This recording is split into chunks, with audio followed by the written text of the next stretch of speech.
responsables. A partir de este momento, la economía dejará de ser una dimensión desconocida. Así que prepare su calculadora, abra su mente y evalúe las posibilidades de inversión. RCR Negocios presenta La Otra Vía, una forma de entender la economía como parte de su vida cotidiana. ¿Qué tal, amigas, amigos, consecuentes orientes de ya Radio Caracas Radio? Bienvenidos a La Otra Vía, que llega hasta todos ustedes gracias al respaldo que recibo en la gerencia general de Jaime Nestares, en la gerencia de producción de Wilix Arcaya, en la producción de La Otra Vía de Decio Itarian, control técnico, y nos acompaña George Castillo, en la conducción y modelación Ligia Perdomo, Aurelio Concheso y quien les habla Edesio Brito Escobar. Les recordamos que vamos vía internet y que ustedes pueden hacernos seguimiento bien por laotravia@gmail.com. De igual manera vía Twitter, @laotravia, @RCR750. No olviden, desde luego, como lo decimos sábado, hacer el seguimiento de nuestro programa por nuestro blog www.laotraviarcr.blogspot.com, rcr.tv, para quienes quieran seguirnos vía internet haciendo uso de sus móviles inteligentes. Vamos vía Periscope, @RCR750. Bien, y esta ha sido una semana muy movida a nivel de información económica. El tema que por muchísimos meses estuvo esperando, que era el de la modificación salarial, salió. Y como lo dice Aurelio en nuestro editorial este sábado, salió por vía de una institución que se llama Asamblea Nacional Constituyente y no por vía de Miraflores, que era lo que el país esperaba. Pero bueno, eso lo La vez anterior también salió por Francisco Torrealba. Ya es la segunda vez que el anuncio está a cargo de Francisco Torrealba. Bueno, nuestro editorial de hoy está titulado de la siguiente manera: aumentos cada vez más empobrecedores. Porque aunque muchos no lo crean, Venezuela es uno de los países que se le conoce porque sus trabajadores esperan que nunca modifiquen el salario por la vía de Miraflores, justamente. Más vale que la negociación sea la que conduzca a una asignación salarial distinta y no de la manera como ya lo hemos convertido en una costumbre en Venezuela, y es que el Estado, el gobierno en este caso, se reserva el derecho que no le da sino su posición de establecer o asignar o definir lo que es un salario. Pero bueno, Ligia, el editorial contigo. Tan exiguo fue el aumento de salario mínimo decretado a partir del 1 de octubre que el inquilino de Miraflores prefirió no incorporarlo a los recurrentes anuncios que hace en sus rutinarias cadenas nacionales de radio y televisión. Por el contrario, como vocero no escogió siquiera a un ministro de la Economía, sino a un miembro en la Asamblea Nacional Constituyente que adicionalmente no ostenta en estos momentos cargo ejecutivo alguno. El nuevo nivel del salario mínimo tiene la distinción de ser inferior a los que rigen en Cuba y Haití, y es casi seguro que sea el más mísero del mundo. En $7,50 por mes y a la tasa de cambio del día del anuncio, $15 para los trabajadores activos si se les suma el bono de alimentación, es tan solo $0,25 diarios o $0,04 por hora de trabajo. Las comparaciones huelgan, sobre todo si se toma en cuenta que según la Organización de Naciones Unidas, para estar por encima de la línea de pobreza, el salario mínimo diario es de $1,90. Es obvio que quien reciba tan insignificante suma, para efectos prácticos, debería considerarse poco menos que desempleado, lo que indica que los niveles de desempleo real en la economía venezolana son infinitamente mayores a lo que exhiben las maquilladas cifras oficiales que se publican ocasionalmente. La pregunta es, ¿cómo se puede revertir esta agónica situación en la que cada ajuste al salario mínimo parece hacer que el mismo retroceda un peldaño más hacia la insignificancia total? El problema de fondo es que el sector público y en las empresas del Estado, que es donde prevalece el salario mínimo o un múltiplo de él, y que si acaso llega a 3 salarios mínimos, no se produce prácticamente nada. Realmente los organismos públicos lo que producen son trabas para impedir que la economía pueda funcionar. Mientras que las empresas públicas o están totalmente paralizadas, como el caso de Sidor, Benalún, las refinerías petroleras, la petroquímica y un larguísimo etcétera, o producen una fracción de su capacidad instalada, como es el caso de las cementeras, por lo que como consecuencia operan a pérdida. El resultado de esta debacle es que lo poco que se logra producir lo hace el sector privado, inclusive superando los múltiples obstáculos gubernamentales y de ausencia de insumos de empresas del Estado, ahora monopólicas después de 20 años de estatizaciones. Estas empresas privadas, si bien a niveles que aún son reducidos, pagan salarios sustancialmente mayores al salario mínimo y ofrecen una indicación de hacia dónde podrían ir los salarios si la economía en su conjunto pudiera dar un giro de 180 grados, orientándose a producir bienes y servicios en vez de impedir que estos se produzcan como ahora sucede. El ejemplo más cercano a lo que hoy por hoy sucede en Venezuela definitivamente es la situación de los países del este europeo y la Unión Soviética en los estertores de ese fracasado modelo socioeconómico que se llamó comunismo o socialismo real. La única diferencia es que en esos países algo se producía en las empresas públicas, si bien de bajísima calidad y a precio excesivo. De por sí, el Estado venezolano en sí era bastante macrocefálico en los inicios de la era chavista, pero existía un vigoroso entramado de empresas privadas. Inclusive se había avanzado en la desestatización de empresas productivas públicas cuya eficiencia aumentaba al pasar al sector privado. Definitivamente, el cementerio y la sala de cuidados intensivos de empresas estatizadas son la primera barrera a aumentos de producción eficiente que permitan iniciar una recuperación del salario. Nunca debió permitirse que el salario llegara a los niveles de penuria en que ahora se encuentra, por lo que quizás solo devolviéndolas al sector privado y reduciendo la burocracia que impide la actividad creadora y productiva, podrá revertirse la destrucción del salario que ha causado el socialismo del siglo XXI. Ahora, Aurelio, ¿verdad es que es incomprensible que haya sido el señor Torrealba quien hizo el anuncio del salario cuando el presidente esta semana ha estado lleno de cadenas anunciando la reactivación de una serie de planes económicos? Y uno no sabe exactamente en qué se va a traducir todo eso, más allá de lo que se dice en una cadena, pero esta semana han estado, mira, revisión de contratos colectivos, reactivación de un plan económico por allá por Guayana, y bueno, uno dice, ¿qué pasó? ¿Será que el presidente Bueno, lo que es inconcebible realmente que estemos discutiendo una cuestión tan banal como un salario mínimo de 25 centavos por hora? Porque eso, como dice el editorial, está fuera de todo parámetro del mundo. Lo que creo que deberíamos estar viendo es qué es lo que de verdad está pasando en la economía venezolana y qué es lo que puede pasar en los próximos meses.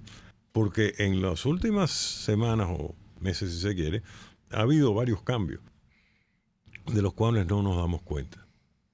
Primero que nada, el SUNDE sigue haciendo su trabajo. Su trabajo. No su trabajo, eso está mal dicho, no. El SUNDE lo que sigue es molestando. Porque de repente es la agarran con alguien, yo le voy a poner un ejemplo, la agarran con los estacionamientos y dice que hace falta poner el estacionamiento una tasa por hora. Eso es para obligar a la gente en los estacionamientos de tener que pagar al salir y en consecuencia hacer una cola por los problemas de los puntos. Bueno, pues eso se revirtió a la semana. Tú vas a la mayoría de los estacionamientos que habían vuelto al cobro por hora y ya están cobrando tarifa plana, que es la forma de facilitarle a los transeúntes la entrada y salida de los estacionamientos. Entonces el SUNDE de repente lo agarra con las clínicas y entonces le pide todo su rumaco de papeles y tal, porque están cobrando demasiado, no sé por qué estándar. Pero después se aburren de eso y van a otro sector. O sea que el SUNDE no está funcionando. El SUNDE lo que está es molestando. La realidad es que los precios de la economía se están recomponiendo alrededor de una moneda de valor constante. Que por cierto, en este momento hay dos monedas de valor constante, el dólar y el bolívar.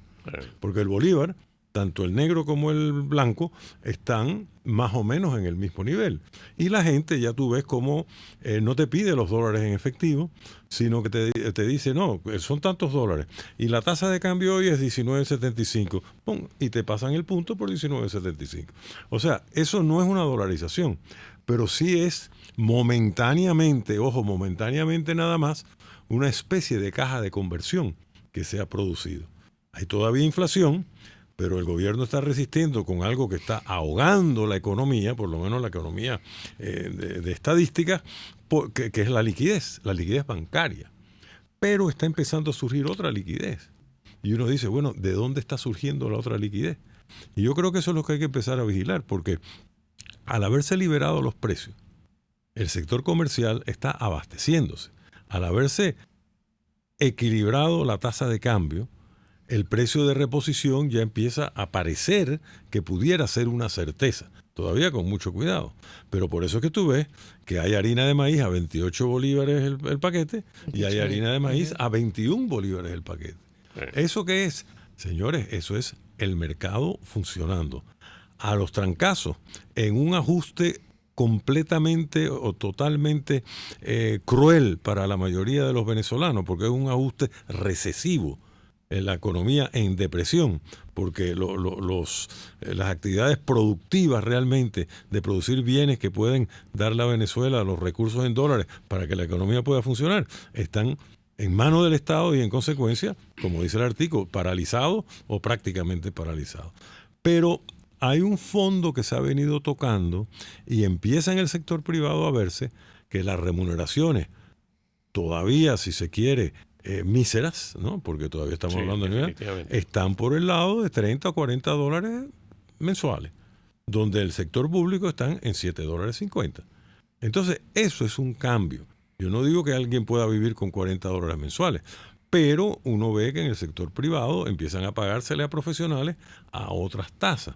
Uno ve como profesionales del sector, por ejemplo, del sector salud, profesionales que están en el sector público empiezan a ofrecer sus servicios de enfermería y de otras cosas a tasas dolarizadas en el tiempo que no están cumpliendo con su labor del sector público.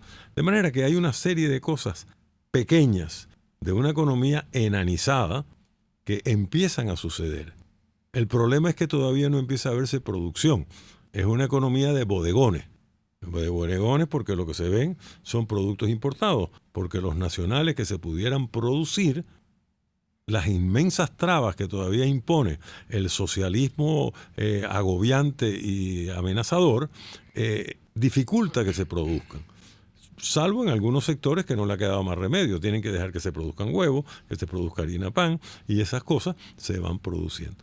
Entonces, la economía está cambiando, porque la economía, como dijo una vez un gran economista que no todos necesitaríamos oírlo hoy en día, lástima que está tan mal de salud, que es Emeterio Gómez, la economía es terca y busca sus propias salidas, y los procesos económicos generan sus propias liquideces. Tenemos una banca enanizada, pero, ojo, empecemos a ver por dónde se están manifestando otros mecanismos de liquidez. Cuando yo sé que mi precio de reposición va a estar constante, yo le puedo decir al cliente, págame a fin de mes, y le he extendido un crédito de 15 o 20 días. Cuando yo sé como exportador que lo mismo sucede, puedo dar algo de crédito consumidor, de crédito proveedor, y empieza a haber una pequeña economía, pero sin producción. Eso se estancará y de eso debemos seguir hablando en el curso del programa. Sí, una vez que vengamos de la pausa, vamos a comentar algo. Leíamos una entrevista a Steve Hanke hecha por un periodista venezolano, y él decía que en Venezuela la dolarización la estaba imponiendo, era el consumidor y no el gobierno, ¿no? Y eso pues es interesante considerarlo también, a ver hasta dónde eso es posible, hasta dónde realmente o es una caja de conversión o es una dolarización. Vamos a la pausa y ya venimos con más de La Otra Vía a través de Radio Caracas Radio, recordándoles que la señora Ligia pues está dispuesta aquí a... Se pueden comunicar con nosotros a través de nuestra cuenta de Twitter, @laotravía, o a través del canal de YouTube de la estación RCR 750. Usted escucha La Otra Vía, una forma ligera de entender la economía. Por RCR Negocios. RCR 750 AM, porque lo bueno une. Puedes seguirnos en nuestras redes sociales. En Twitter, @RCR750, la radio que se ve. Si buscas cauchos especiales y específicos para tu rústico, te recomiendo Cauchera Fran Luis, donde los consigues como tú quieres, al mejor precio y con las mejores promociones. Bajando por la avenida Baral, al final, al lado del banco, teléfono 0212-481-1752. Correo caucherafranluis72@gmail.com. Cauchera Fran Luis, tu mejor opción. Mingo, ¿y qué te dijo tu vecina hoy? Mira, Mingo, vamos a hacer un experimento. Supongamos que te doy 150,000 bolívares para que vivas todo un mes. Tendrás que comprar comida, pagar el condominio, los servicios públicos, las medicinas, si es que tomas alguna. No te alcanzaron, ¿verdad? Entonces, como efectivamente 150,000 bolívares no alcanzan para mucho, agarro y te doy 150,000 más. Ahora tendrías 300,000, ¿verdad? Nada, Mingo. Esos 300,000 bolívares se te van a volver sal y agua. Ay, Mingo, te digo de verdad, los venezolanos, cuando todo esto pase seremos contratados en los circos, porque para poder vivir nos volvimos unos malabaristas. Chao, mijito, te espero en el Circo de Soleil. Cambio y fuera. Por todos los medios, con Mingo, de lunes a viernes a las 8 de la mañana, por rcr.tv, la radio que se ve. RCR Negocios les está presentando La Otra Vía con Edesio Brito y Aurelio Concheso. Y la colega Ligia Perdomo, quien tiene a su cargo la lectura de los mensajes que estamos recibiendo de parte de ustedes, amigos Radio Escucha, a través de las diferentes formas de comunicarse con nosotros.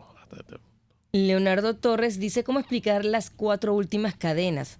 Son más patéticas. Sí. Escuchar a una persona llamarse el super bigote y feliz por las torpezas anunciadas. Bueno, en eso estamos, ¿no? Lo que te comentaba Aurelio sobre lo de Steve Hanke, él se refería precisamente al tema de la dolarización por la vía de la fuerza impuesta por el consumidor y no por las autoridades. O sea, ahora, la parte salarial hay que considerarla con detenimiento en materia de moneda dura. Hay algunas empresas que en efecto la pueden pagar y lo están pagando, pero hay otras empresas que están prácticamente condenadas a dejar que se vaya el personal porque no pueden pagar. La que no la pueden pagar la que no la puede pagar tiene que reacomodar su modelo de negocio o cerrar. Porque, en un país donde no hay empleo, en donde la gente, o sea, aquí la mayoría de la gente trabaja porque está en la calle prácticamente vendiendo. Pero Edesio, tú me estás diciendo ¿qué le va a hacer a la empresa? Le está regalando la electricidad, le está regalando el agua. Bueno, no le está regalando. Le está regalando, pero no está. Y quiere que le regales la mano de obra también. Eso no es realista. ¿Qué plan de negocio se puede basar sobre pagarle $7 mensuales a sus trabajadores? Ninguno. Ese plan de negocio no va a durar sino unas semanas. Entonces, los planes de negocio tienen que reorientarse a pagar lo que se está empezando a formar como un salario en el sector privado de la economía de aquellas empresas que están en condiciones de ofrecer bienes y servicios y pagar salarios que si sigue siendo de hambre, no son de morirse de hambre. O sea, eso es una realidad que está sucediendo. Porque cuando Steve Hanke dice que la población es la que está dolarizando, entonces o la población está dolarizando o no está dolarizando. Si la población está dolarizando, ¿cómo es? ¿Cómo es que hay gente que le puede exigir a su compañía que le paguen una cantidad de dinero porque de lo contrario o se van a su computador y trabajan para una empresa del exterior, o se van al exterior y trabajan para una empresa del exterior, o hacen otra cosa, o van a una empresa que sí les puede pagar? O sea, se está formando, eso lo hemos hablado antes, una especie de economía dual. Y quienes trabajan en aquel sector donde solamente se puede pagar salario mínimo, que es el sector público y el mundo de los pensionados, están en una situación extremadamente precaria, que yo diría que es insostenible, ¿verdad? Pero de la cual no se sale haciendo que los pocos venezolanos que no ganan eso les baje el salario a $7.50 mensual. Lo que está pasando es que se está empezando a formar una economía. Y esa economía, la única posibilidad que va a tener de surgir es que si Maduro deja de hacer cadenas diciendo tonterías. Básicamente lo que dijo el oyente que llamó es que el señor Maduro ha estado esta semana en una serie de cadenas en las que ha dicho una serie de incoherencias que no guardan relación ninguna de con lo que está pasando. Ayer, si no me equivoco, porque vi la noticia antes de venir para acá, estuvo hablando a los trabajadores de Guayana. Sí, y le está hablando que le va a dar hierros para... ¿Cómo le va a dar hierros? Primero los hierros hay que producirlos, o hay que comprárselos a alguien. ¿Y con qué los va a comprar? Si no tiene dinero para pagarle a sus empleados del sector público más de 25 centavos la hora. Entonces, ¿qué hierros le va a dar a los empresarios de Guayana? ¿Qué está produciendo Sidor? Cero. ¿Cómo va a empezar a producir Sidor con hierro? Lo primero que le tiene que dar, señor Maduro, es electricidad o posibilidades de generarla. Y Sidor no tiene cómo generar la electricidad porque no hay gas. Y no hay gas porque no se está produciendo petróleo. Entonces es un círculo vicioso producto de empresas manejadas con un criterio estatal militar, que es el criterio más equivocado que puede haber para manejar empresas. Cosa que ya se probó con el derrumbe de la Unión Soviética y los países del este soviético. El único comunismo que sobrevivió fue el chino, que decidió cazar ratones, no importa del color del gato, y entonces capitalizó o volvió capitalista la economía del país, mientras que social y políticamente siguen con un control férreo como el que tenía en su momento Mao o Stalin o todos los países comunistas del mundo, que en lo político tienen un control férreo, pero que han aprendido que en el siglo XXI, si quieres tener economía, tienes que tener una economía capitalista. Llámalos como lo quieras, pero es básicamente una economía de mercado donde los mercados estén dispuestos a invertir. Ligia. Yoyo Juárez nos pregunta qué nos parece lo que está ocurriendo en Santiago de Chile, donde hubo saqueo anoche y donde ha habido protestas violentas en los últimos días, dice por el aumento del pasaje del metro de solo 0,00 centavos de dólar. Hay una emergencia. Estado de emergencia decretó anoche en este momento Sebastián y lo anunció ayer el propio presidente Piñera, ¿no?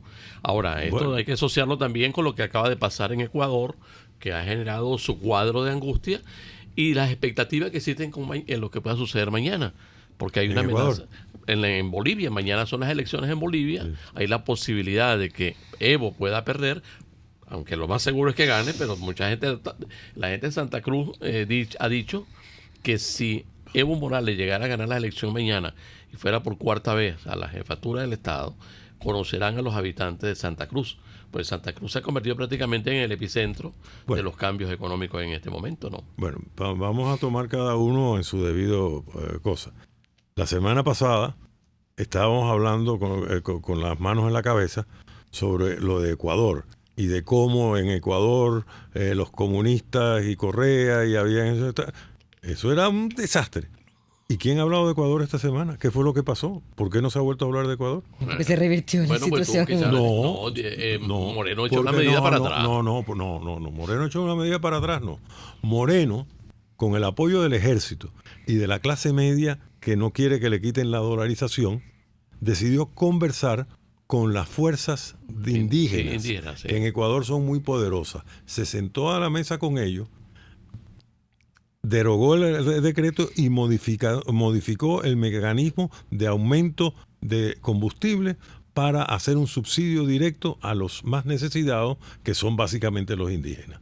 Y toda la izquierda del Foro de Sao Paulo y de Correa y de Maduro y tal, se quedó en cero, porque todas las cosas que trataban de hacer, inclusive mandaron desde aquí colectivos pagados para crear disturbios, eso se paró en seco. Nadie ha vuelto a hablar de Ecuador, porque Moreno supo, dentro del contexto de la democracia, conversar con los factores sociales. ¿Qué es lo que está pasando en Chile? Bueno, Chile no es que sea un país perfecto. Chile estuvo en una dictadura comunista con Allende y después tuvo que ser una dictadura de derecha de 17 años de Pinochet para tratar de erradicar la influencia del castrismo, del trotskismo, del maoísmo y del stalinismo que había en la izquierda chilena. Ahora, los problemas siempre suceden y cuando hay cosas sensibles como los servicios públicos, si no se manejan muy bien, si se manejan de manera muy tecnocrática, sin conversar con los afectados, suceden estas cosas. Pero vamos a ver cuál es el desenlace de lo de Chile. Vamos a hablar dentro de una semana a ver si el gobierno democrático de Chile logró resolver el problema a través del diálogo, ¿no? Entonces hay que ver esas cosas. Y en lo de Bolivia, nuestro amigo Evo es muy del Foro de Sao Paulo, pero en lo económico el individuo emprendió la lección. Él estará enfrentado políticamente con los empresarios de Santa Cruz, que Santa Cruz es como el Guayaquil de allá de Bolivia, que es donde está la mayor parte de la producción agrícola, etcétera, industrial, y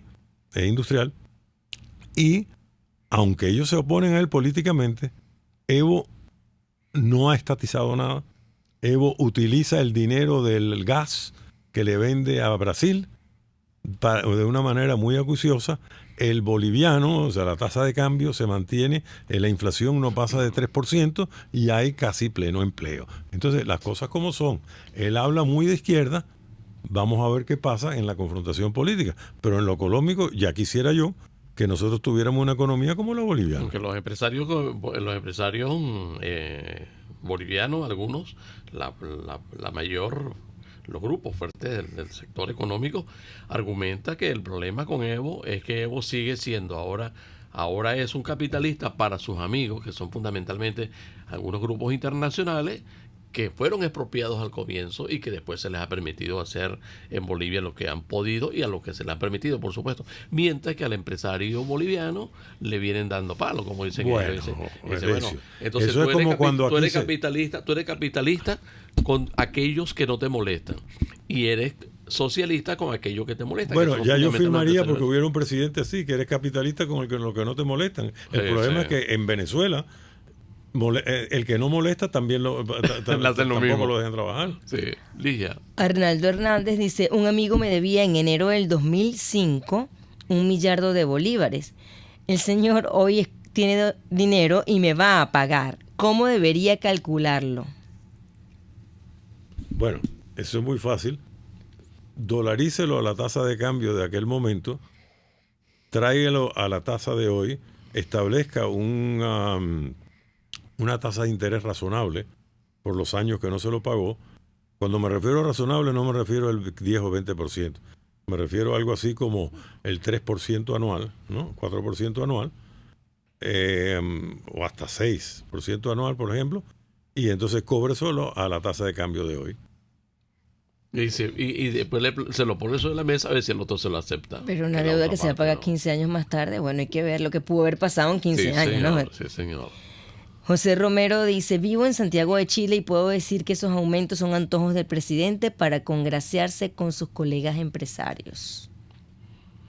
Eso es el caso de Sebastián Piñera, ¿no? Bueno, yo no sé, ese es un comentario de verdad no conozco el caso. Yo sí sé que creo que en el primer gobierno de Piñera se formó todo un movimiento de extrema izquierda, liderado, por cierto, por una muchacha de estudiantes del Partido Comunista, exigiendo gratuidad de la enseñanza universitaria. Sí, o sea, en universidades gratis para todo el mundo, incluyendo los ricos. Eso es muy de sociedades que han llegado a un nivel de creación de superávit de riqueza, que entonces esas rentas que ha creado la sociedad, empieza a haber búsqueda de acceso a las mismas.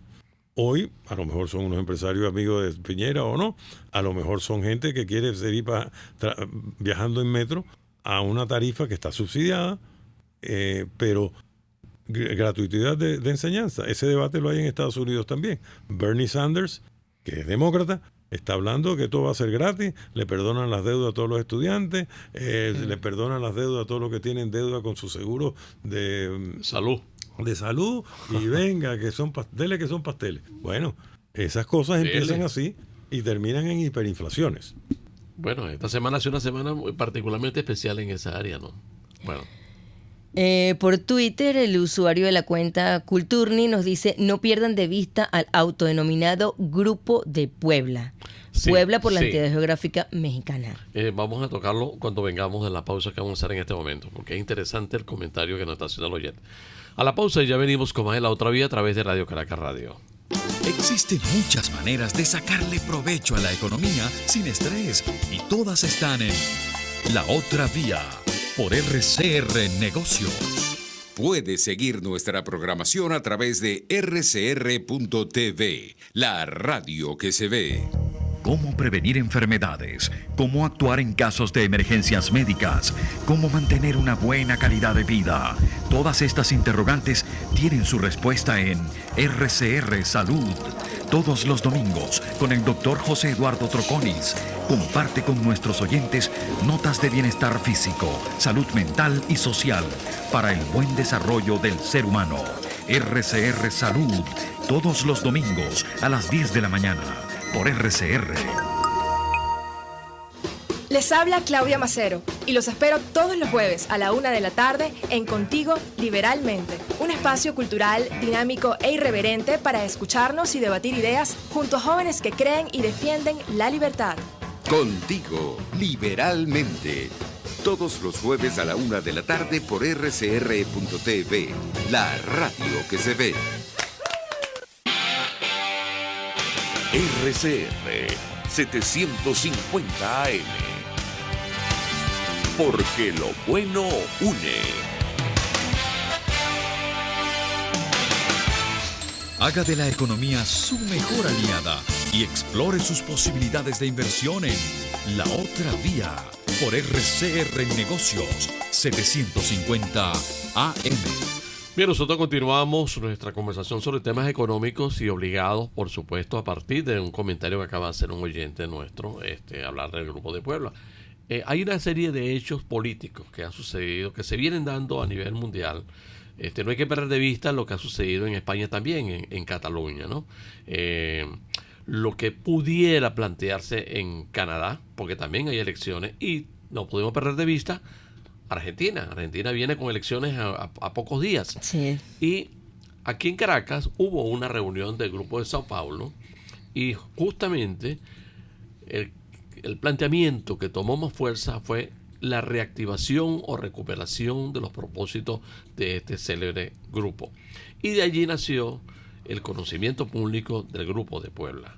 El caso de Ecuador, el caso de Chile, el caso de Bolivia y el caso de España también ha forzado a hacer una serie de comentarios a algunos analistas y justamente el Grupo de Puebla aparece allí. Lo que sí no deja de ser preocupante es que se insista una vez más en que el financiamiento de gran parte de estos grupos revoltosos, sediciosos, violentos, tiene financiamiento venezolano. ¿Es verdad? ¿Es mentira? Bueno, la política es muy dinámica, América Latina definitivamente, y eso ha sido una constante entre nosotros los venezolanos. Sigue dando una serie de manifestaciones en donde, así como no se puede perder de vista lo que hemos citado, tampoco podemos perder de vista el caso de Brasil. En Brasil hay una situación por las peculiaridades del gobierno del señor Bolsonaro y lo que está pasando con el señor Lula da Silva, que obliga a no perder de vista esto, ¿no? Para fortuna de los peruanos, la cosa parece estar más tranquila allí, pero sin embargo también hay un caso interno que hasta ello que el propio presidente ponga prácticamente su cargo a la orden para que haya un proceso electoral, pero ellos la parte económica, como dice Aurelio, la cuidan, la protegen por encima de todas las cosas y no hay que perder de vista. Ahora, de que hay una situación de agitación, es verdad, y si no preguntan a los franceses que también vienen con lo suyo, ¿no? Bueno, pero en todas las democracias sucede eso. Bueno, o sea, en todas las democracias hay conflicto, ¿no? Y hay debate y hay, yo no sé por qué. Y hay protestas. Pero la protesta en los términos como se está dando, eso no es ningún debate. Bueno, pero a Trump lo están tratando de hacer un impeachment, lo están tratando de sacar del poder los demócratas, y eso es una democracia. La diferencia con lo que sucede aquí es que aquí no hay debate. Aquí no hay forma de sentarse en una mesa, ni siquiera en un programa de televisión, con personeros del gobierno a debatir sobre las políticas. Claro, que pero estás hacen. hablando O de sea, que aquí- democracia, que eso es lo que ocurre en democracia. esa es la es otra lo que estoy parte. diciendo, Pero no nos parti- debe sorprender Ujú. que en esos países suceda eso, porque esa es la naturaleza de las democracias. Procesan así sus diferencias y terminan en las urnas libremente decidiendo en cambio, y cuando se equivocan después cambian para el otro lado. Así son las democracias. No que el que llegue a las urnas con un 31%, que es la pluralidad mayor, entonces se quede con todo y elimine el debate, la prensa libre y todas las cosas que aquí se han eliminado. Porque nosotros no estamos saliendo al aire, nosotros estamos saliendo por las redes. Sí, sí, sí. Eso no pasa en Chile, no pasa en Bolivia, no pasa en Francia, no pasa en Brasil y no pasa en México inclusive, por mucho grupo de Puebla que haya. Dije, Yoyo Juárez dice, los socialistas, globalistas, demócratas y republicanos, el gobierno profundo quieren el caos en las calles de los Estados Unidos solo para lo que no han podido desarmar a su población, dice. Bueno, hay una cosa que dice el señor que yo creo que hay que complementar. Yo menciono todos estos países y salvo en los latinoamericanos que son más estatistas, hay una cosa muy buena. Cuando hay ese debate público, el gobierno se queda casi paralizado. Y no hay cosa mejor en una economía de mercado que el gobierno no Paralizado. actúe. Porque cuando actúa el gobierno, por lo general, es para echar a perder las cosas. En Estados Unidos hay un debate muy intenso en Washington y tal, que si el impeachment de Trump, pero en Texas siguen produciendo petróleo, en Chicago siguen produciendo y en Detroit siguen produciendo bienes y servicios. Sí, y lo sí. mismo sucede en España. No hay gobierno hace meses. Menos mal, por eso es que la economía española está funcionando. Y la italiana, por cierto, también. Italia no tiene un gobierno estable hace 50 España años. funciona la economía perfectamente sin gobierno. Sin gobierno. Bueno, es que lo mejor es que no haya gobierno, lo que dejen que funcione. lo sorprendente es que haya pretensiones por parte de algunos independentistas, bueno, independentistas entre comillas, ¿no? De los políticos, de algunos políticos de Cataluña, que no aprendieron la lección del año pasado, ¿no? Que cuando ellos se lanzan a una independencia supuesta, se le fue gran parte de la estructura económica para otras partes de esta A otras regiones, claro. Sí, señor, y no le han prestado atención. O sea, se repite ya lo Que que igual estaba ocurriendo con el Brexit. Exactamente. Mientras se dio el Brexit, muchas compañías empezaron a cambiar también señor. su sede, precisamente porque avisorando lo que se les venía luego, una vez que se concretara el hecho, pues decidieron tomar cartas en el asunto y ser prevenidos. Seguiremos leyendo a Mario Vargas Llosa en un análisis que hizo muy bueno hace como unos 10 años, donde justamente con base en un trabajo que había hecho un colega suyo, que decía, este colega decía, mira, el problema es que nosotros tenemos que prepararnos en función económica como se está planteando el mundo. Y es que llegará un momento en que la población se aburrirá tanto de los políticos que terminará pidiendo a las empresas, a las grandes corporaciones que asuman el control del gobierno en todo el mundo, ¿no? Entonces, la gente podrá ser tranquila. Google y Facebook. Exactamente. Entonces, bueno, ojalá que fuera así, ¿no? Rafael González dice, pregunta más bien, ¿por qué baja el dólar y suben los precios de la comida? Mira, esa pregunta es muy buena. Suben los precios de la comida y también bajan los precios de la comida. Yo dije hace un rato que el precio de la arepa, por ejemplo, de la harina para precocida, arepa, está fluctuando entre 21 y 28 bolívares. Sí, alguna parte está Y un poco en las menos. economías Sí. de mercado los precios fluctúan porque a veces hay lo que se llama el costo de oportunidad. Si tú me traes algo a la casa o me lo pones muy cerca de la casa, yo estoy dispuesto a pagar un poco más por no tener que ir a buscarlo en otro lugar. Y esas son las cosas que funcionan en un mercado.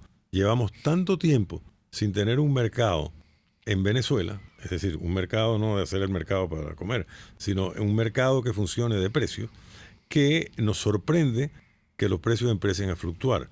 Fluctúan a la alza porque muchos precios estaban artificialmente controlados hacia la baja. También fluctúan a la alza porque los costos, los entrabamientos de permisología para que esos productos lleguen al consumidor son elevados y esos costos hay que pagarlos. A propósito, un comentario adicional, Ligia. Bueno, haz la pregunta y hacemos un comentario. Bueno, aquí nos están pidiendo que comentemos el caso de México, donde Leonardo Torres, que es quien nos escribe, dice que caerá en caos más rápido de lo que uno ha pensado. Bueno, el señor López Obrador se plantea una transformación de la política y de la vida social mexicana, ¿no? No sabemos bajo qué condiciones pretende hacerlo y hasta dónde puede llegar. Pero el problema es la inseguridad en algunas partes de México, no en todo México, pues no es verdad. En unas partes de México la cuestión es definitivamente alarmante. Pero eso no lo trajo López Obrador, eso existe desde hace tiempo. Pero tampoco le está haciendo frente como se debería hacer. No le ha hecho frente ningún presidente mexicano. Porque es un problema de las mafias de la droga. Pues. Sí, sí. Luis Pérez dice, Grupo de Puebla, otro foro de Sao Paulo, lo único que buscan es fastidiar a Estados Unidos y no les importa si en la acción siembran miseria en sus propios pueblos. Sí, no les importa, porque es que su propósito no es salvar a los pueblos, es que en nombre de los pueblos aprovecharse de los cargos públicos para hacer ser millonarios, ¿no? Que eso es lo usual en el mundo y en América Latina, pues eso pulula, ¿no? Por todas partes, ¿no? Javier Carpio dice, mientras el régimen no permita o deje que se creen servicios independientes, no vamos a salir de la crisis. El régimen lo quiere todo para ellos y nada para los comerciantes. Exactamente. Ese comentario que quería hacer, Ligia, Aurelio, amigo Radio Escucha, es con respecto, así como hay una situación con la harina precocida, lo hay con otra serie de productos, en donde una que llama la atención es el azúcar, ¿no? El azúcar, el kilogramo de azúcar está en este momento entre 20,000 y 25,000. Pero lo más curioso es que lo he visto más caro. Que las marcas del azúcar todas son internacionales, porque aquí todos los centrales prácticamente están parados y todos esos centrales están expropiados, que es lo más lamentable, y muchos llenos de cubanos que fueron traídos al país como supuestos asesores para la transformación de la producción azucarera venezolana y prácticamente se quedaron para vivir aquí. Bueno, pero llenos de cubanos que hacen ¿qué? Porque si está parado el central y lo trajeron para producir en el central, ¿qué es lo que hace el cubano? Bueno, pero igual que lo hacen en muchas empresas supuestamente básicas del Estado venezolano, que la gente juega dominó. Bueno, eso es lo que te digo, que el problema básico del país es que este estatismo galopante del socialismo del siglo XXI lo que ha hecho es paralizar las posibilidades de que el país pueda enderezarse, porque solamente con producción es que se va a poder salir de esto. Y lo primero que hay que producir es electricidad. Para producir electricidad hay que pagarla y así sucesivamente. Y que la rueda empiece. Que es caro pagarla. Sí, claro, es caro. Pero si no la pagas, no puedes producir, porque no la va a haber. Ahora, una vez que empiece a producir y puedas exportar algo, entran dólares y empieza la rueda a caminar. Y hacia eso es que tiene que apuntar el país. Si no, sencillamente se va a quedar en la inopia y el próximo aumento de salario va a ser de $1 a $3 mensuales, en vez de $2 a $7.50. Ligia. Carlos Blanco dice, el pago de la pensión son 25 centavos de dólares diarios, no la hora. Sí. Hay que crear una nueva escala. La pobreza atroz es de $1,90 al día y aquí son apenas 25 centavos. Efectivamente, pero para que el gobierno tenga dinero para pagar las pensiones, tiene que cobrar impuestos. Tiene que tener a quién cobrarle impuestos, tiene que cobrar regalías del petróleo, tiene que producir petróleo para cobrar las regalías y así sucesivamente. Si no, la única forma que tiene para, entre comillas, pagar más es imprimir dinero y decirte que te está pagando más, pero que en realidad se va en hiperinflación y estamos peor todavía. Nosotros tenemos que plantearnos públicamente en este momento traer a alguien experto en la cuestión tributaria, porque lo que está pasando ni nos imaginamos lo que está sucediendo. Bueno, después lo vamos a comentar porque Ligia tiene en este momento algunos mensajes. Aquí nos pregunta Leonardo Torres cuándo llegará la dolarización definitiva, porque ya es un hecho implícito, es un hecho notorio y público. La pregunta es muy buena. Llegará en el momento en el cual la economía se abra y empiece a desestatizarse y esas empresas del Estado que están paralizadas o perdidosas, haya alguien que quiera correr el riesgo de invertir para reactivarlas y para pagar salarios dignos a los que van a trabajar en ellas. Vamos a una pausa y ya venimos con más en la otra vía a través de Radio Caracas Radio, agradeciendo a ustedes por supuesto la atención que nos dispensan al oír esta conversación y aquellos que se atreven a participar pues de ello, porque eso es lo que hace posible que esto se convierta, como dice el señor Concheso, en un debate radial. Adelante, señor George. Existen muchas maneras de sacarle provecho a la economía sin estrés y todas están en La Otra Vía por RCR Negocios. Sintonícenos a través de Periscope, @RCR750, la radio que se ve. La debilidad de nuestra economía es sorteada todos los días por personas con ideas creativas. Son emprendedores. Historias contadas por cuenta propia. La economía de carne y hueso. Comparta la suya también con Román Ibarra y Rolando Padilla. Por cuenta propia, la economía de carne y hueso. Todos los sábados, a partir de las 9 de la mañana, por RCR 750 AM. Cuando la voz es protagonista, esto es lo que se escucha. Este domingo en Conversaciones, en su horario acostumbrado de las 9 de la mañana, tendremos voces venezolanas populares y famosas. El doctor Arturo Uslar Pietri, José Luis Rodríguez el Puma, Carlos Tobar Bracho y Néstor López. Todas estas historias bien contadas y bien sustentadas este domingo en Conversaciones con Gustavo Trías. Les esperamos a las 9 de la mañana. Sintonícenos a través de rcr.tv y @RCR750, la radio que se ve. RCR 750 AM. Porque lo bueno une. Una forma de entender la economía como parte de su vida cotidiana es La Otra Vía por RCR Negocios 750 AM. Bien, nosotros nos vamos a la parte final de nuestro programa, que ha tenido pues alguna interesante participación. A propósito, aprovechamos para aclarar lo siguiente. Esta semana ha sido una semana cruel con el Internet. Y cuando nosotros no logramos definitivamente llegar hasta donde quisiéramos hacerlo semana a semana, es porque lamentablemente nos basamos en un servicio y en un sistema definitivamente inoperante. Malo. O sea, ni de noche, ni de día, ni cualquier... Porque es que justamente después de eso es que vamos a hacer otro comentario que tiene que ver con esta cuestión. Adelante, Ligia. Amalia Jiménez dice, refiriéndose a la pregunta de la dolarización de Leonardo Torres, es una forma de controlar a la población, mantener los sueldos en bolívares. Y el señor Luis Pérez dice, la dolarización no le corta las piernas a los potenciales exportadores que quieran emprender. Al final del cuento, ¿fue la dolarización la solución de Ecuador? Bueno, no les corta. El problema es que tú tienes que tener una moneda. Y la moneda tiene que ser una cosa de valor constante. Y tú no puedes ser una moneda como instrumento de política social o de política fiscal, es decir, de impuestos. Yo engaño con la tasa de cambio y con eso hago creerle a la gente que están ganando más. Pero al final el mercado se impone y terminan ganando muchísimo menos. Entonces, dolarización es como aquellos países de Europa Oriental que entraron en la zona del euro. El euro es respetado y el dólar es respetado porque son monedas que se manejan de acuerdo a un criterio fiscal, no fiscal, sino monetario. Y por eso es que mantienen valor, por eso es que mantiene valor el yen, por eso es que mantiene valor la libra esterlina.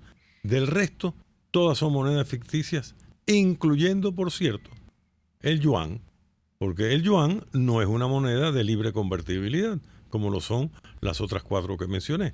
Entonces, cualquier otra cosa es engañarse. Y de engaño, Latinoamérica ya llevamos bastantes años. Hay países que medio lo han paliado y mantienen una moneda local que fluctúa como debe ser con el dólar, que no es una caja de conversión, pero se parece bastante. Entonces, no le huyamos a la realidad. Ecuador tiene otros problemas por los cuales en estos momentos tiene dificultades.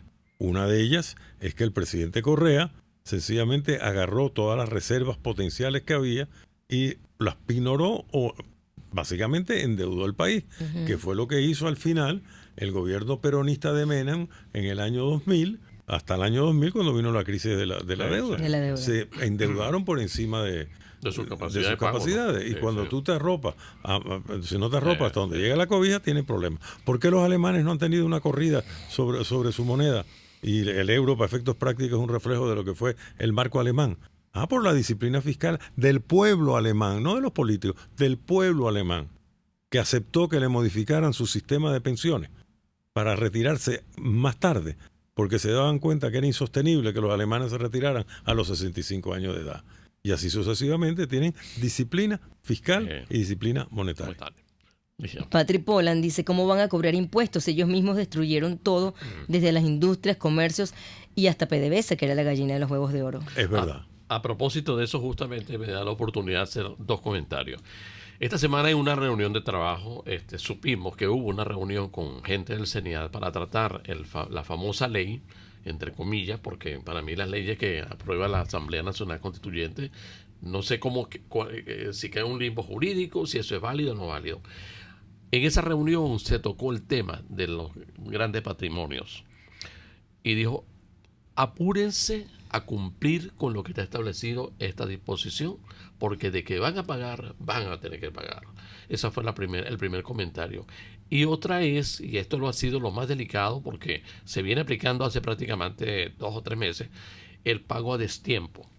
El famoso pago a destiempo viene aplicándose a partir de que algunas empresas y algunas personas no han podido cumplir con la fecha de pago. ¿Por qué no se ha podido cumplir con la fecha de pago? Problemas con el CENIAD.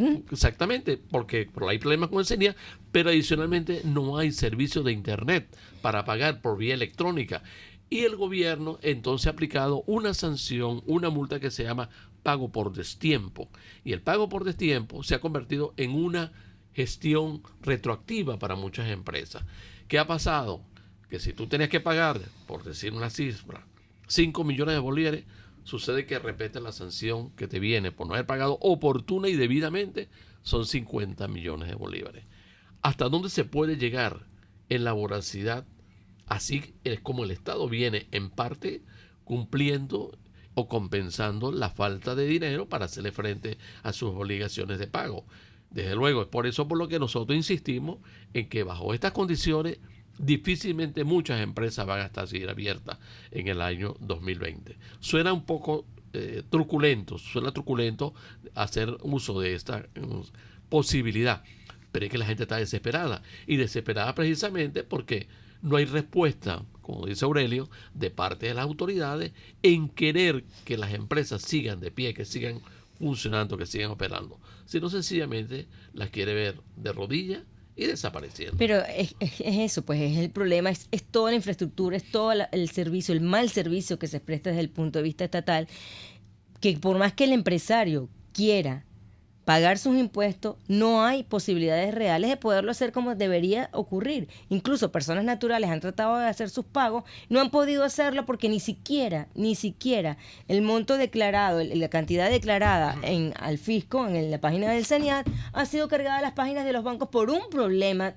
técnico que tiene el CENIAD en estos momentos. Entonces, ¿de quién es la culpa? ¿Cómo vas a recargarle a una persona, ponerle un impuesto al impuesto? O sea, la penalización por no pagar a tiempo el impuesto, si el problema es tuyo y no del contribuyente. Es una cosa absurda, definitivamente. Aquí el señor Pepe Blanco nos insiste, porque no hemos leído su pregunta. Bueno, él dice que para cuándo creen que se vaya a dar el cese de la usurpación. Pero bueno, eso es algo que no podemos saber porque nosotros no estamos metidos en la política ni sabemos cómo se están manejando las negociaciones. No tengo idea. Ah, bueno, claro. Eso también lo puedo decir yo, por supuesto, pero digamos, no sabemos exactamente tampoco cómo se están haciendo las negociaciones al más alto nivel, si es que hay alguna que vaya... Bueno, si la negociación la medimos en función de los viajes de los voceros al gobierno, mira, debe ser pronto, porque uno ve, hay personas del gobierno que viajan todas las semanas, no sabemos si pagando pasaje particular, usando un avión del Estado, o aprovechándose de la capacidad de pago de alquilar un avión a nivel internacional. Pero hay personas que todas las semanas están en una parte diferente del mundo, ¿no? En la muralla china, por ejemplo. Sí. Bueno, hoy hay una información hoy de la forma como los rusos prácticamente, mira, ya deberíamos pedirle que nos manden trigo, porque aquí no hay trigo ni siquiera para hacer pan de jamón, ¿no?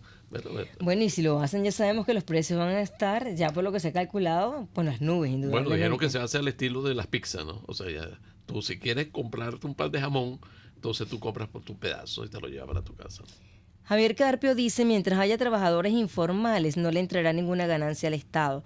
Estos trabajadores informales le pagan a los vivos para seguir viviendo. Sí, definitivamente. Y mientras haya el CENIAD perpetrando los abusos que tú estás describiendo, más informalidad va a haber. Porque la gente se trata de escudar de esas confiscaciones de su dinero. Dígalo. El último mensaje, Patrick Poland dice: todo lo que el régimen importa lo entrega a las comunas y estas a su vez lo negocian con bachaqueros. Sí, señor. Un comentario antes de que nos vayamos. ¿Y es paja cómo salió? Perfecto. Qué bueno es decir, porque el sábado pasado parece mentira. Era un comentario obligado y lo olvidé. No, que no se te olvide. No, bueno, rapidito, un minuto. Esta semana salió una nueva propuesta periodística. Se llama espaja.com. Es un portal que se encarga de verificar las informaciones potencialmente falsas. O sea, no solamente es lo que le llega a usted por la cadena del WhatsApp o por lo que ve en redes sociales, que pueda sonar como que esto será verdad o mentira. Muchas veces nos los hemos preguntado, sino también se encarga de desmontar el discurso público. Público no solamente es, no se refiere a funcionarios del gobierno, sino también de la oposición, o sea, o periodistas o algún vocero que en algún momento haga una declaración relevante para la opinión pública. Pueden seguir a Espaja por las redes sociales. Hay un número telefónico, un número por WhatsApp para poderlo ubicar y hacer llegar sus dudas. Que hay un equipo encantado, en la medida de las posibilidades, pues podrá verificar las informaciones que ustedes a bien estén enviarnos. Digo enviarnos porque por supuesto tengo la suerte de participar en este nuevo proyecto que respalda Transparencia Venezuela. La página es espaja.com, están todos cordialmente invitados a revisarla y a darnos sus opiniones, por supuesto. Que es paja, no es paja. Es un trabajo periodístico. Sí, el proyecto no es paja. Sigan con Radio Caracas Radio. RCR Negocios presentó La Otra Vía, una forma de entender la economía como parte de su vida cotidiana.